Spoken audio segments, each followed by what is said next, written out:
बिस्मिल्लाहिर्रहमानिर्रहीम। अस्सलाम वालेकुम रहमतुल्लाहि वबरकातुहू।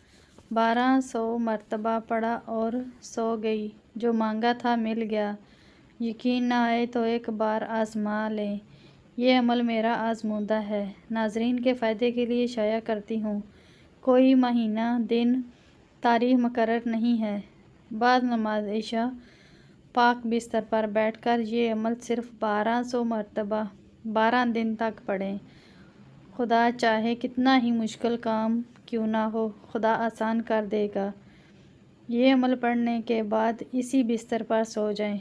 अमल ये है, या बदीउल अजाइब बिल खैर, या बदीउ। बस इतना ही पढ़ना है। सिर्फ़ 1200 मरतबा 12 दिन तक आपने इस पर अमल करना है। अपने दिल से बेकार सवालात पैदा ना करें। इंशाअल्लाह आपको बहुत फ़ायदा होगा। इस अमल को ख़ुद भी लाज़मी करें और सदका जारिया की नीयत से दूसरों के साथ भी ज़रूर शेयर करें।